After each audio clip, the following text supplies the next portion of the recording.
loved ones. Well, I'm here to introduce myself today. Try to do this properly. It's always challenging for me, but I thought it was time.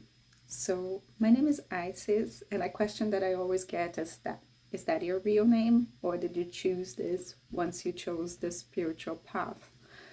That's my real name, that's my birth name. Um, I believe my soul chose it to remind me of some connections that I bring from past lives and from some gifts and talents that I had to develop in this lifetime. So, yes, that's my real name. Um, I work with holistic therapies, I work with energy healing. And how I came to that was after actually taking the path of nutrition. So I'm a nutritionist, a holistic nutritionist, and going on that direction allowed me to bring balance to my body and to my mind through choosing the right, selecting the right uh, nutrition for my body, the right foods that would align with my soul, that would cleanse my body in order for it to perceive more things. So as I was working with clients, that was the first thing that I tried to do to them, to try to teach them, is to reconnect with the natural intelligence of the body and to listen to what they truly needed nutritionally, what they were really craving when we left aside all the addictions and so on.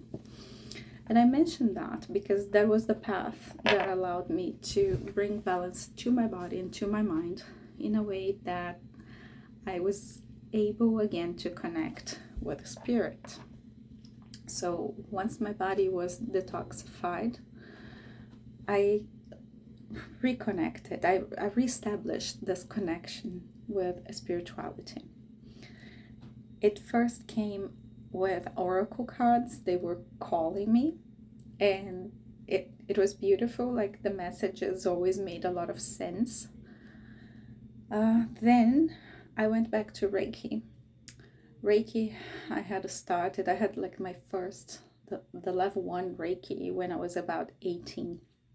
Then 20 years later, I reconnected with that energy, but from a very conscious point of view. Like I was in this awareness, and so it was all amplified.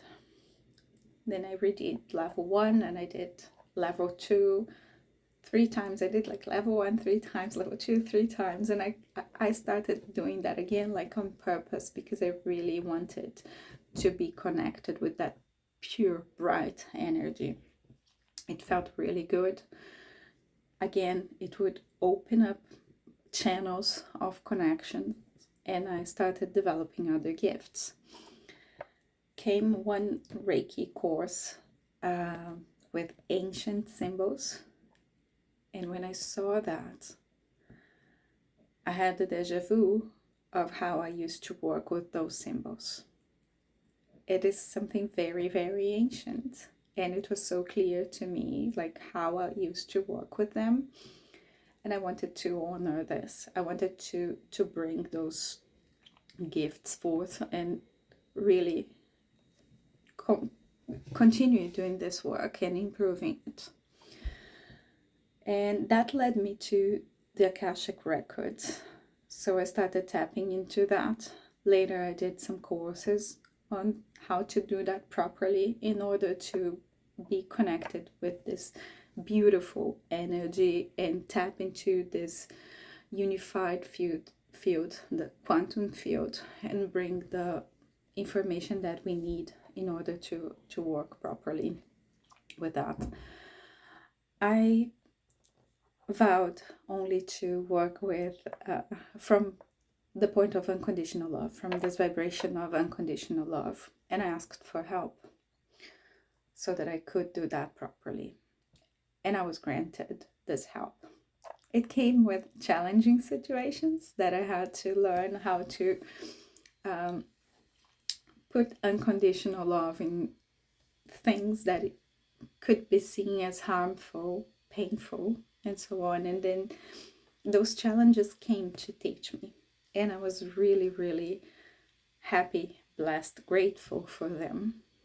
And that's how I work today. So I am able to share with my clients this vibration of unconditional love. That's the only thing I can promise them in my sessions. It's like they're going to feel it.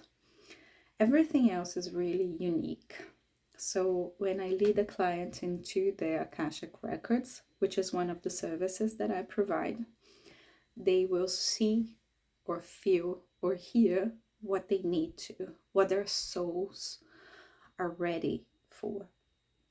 So that they usually come with some challenging situations or some decisions to be made, and they need guidance, they need clearance.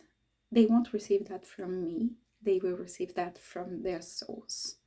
What I do is provide them with a safe environment, which is locked, and only unconditional love and high frequency energies are allowed in that space. And they will feel that. And with that energy involving them, we're going to open their consciousness to another level of receiving,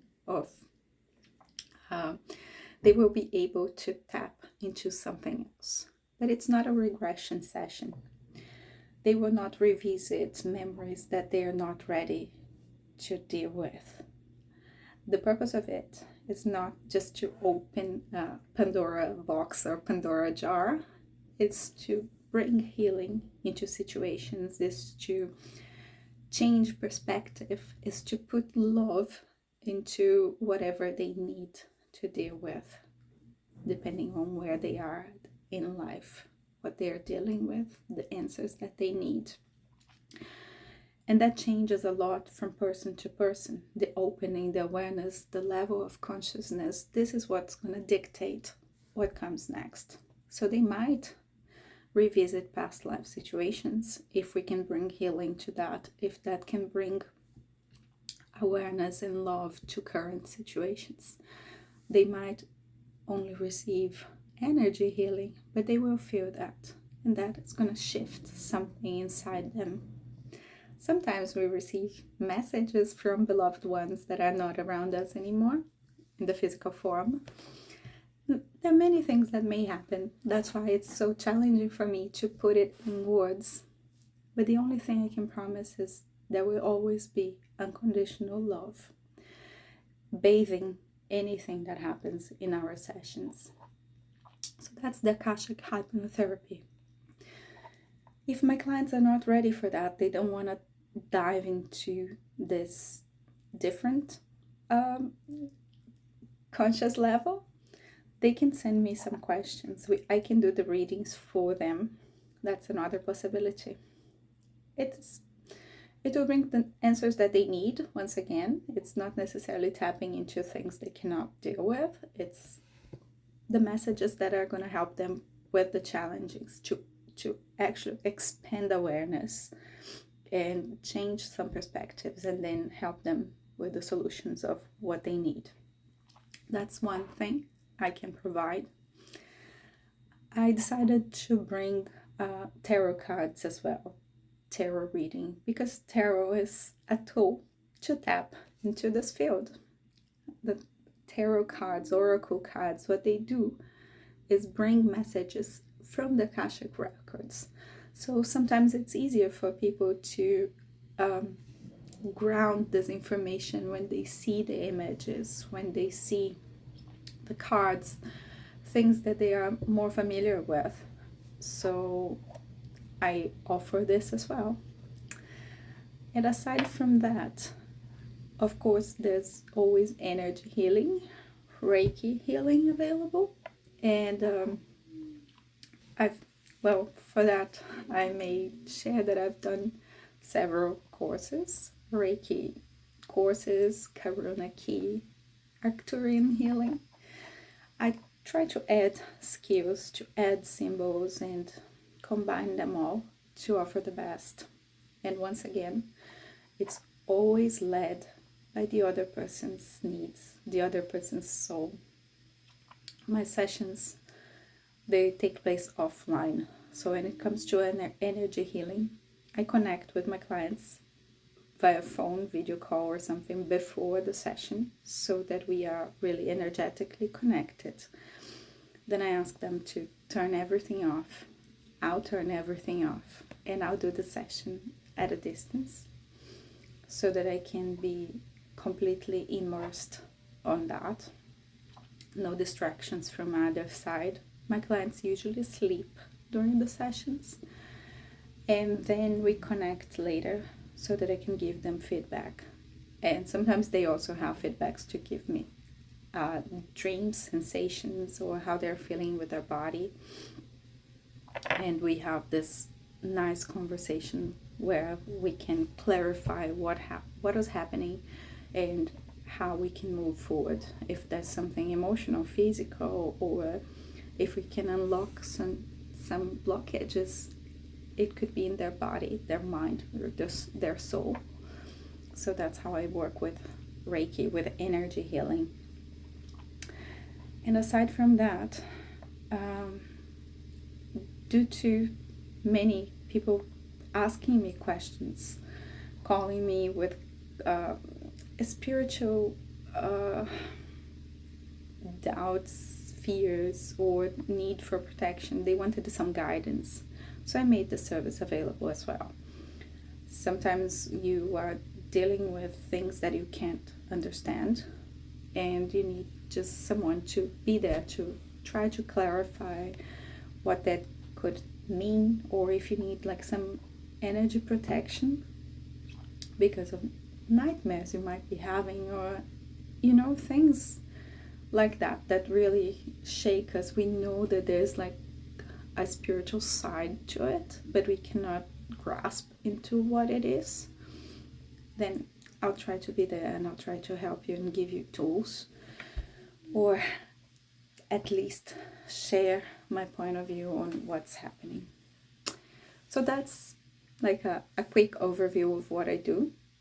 And please send me questions if there's anything else I could clarify, if you have any concerns or doubts, questions, whatever it is, how you think I could help you, I'd be happy to. Thank you for your time. Sending you love.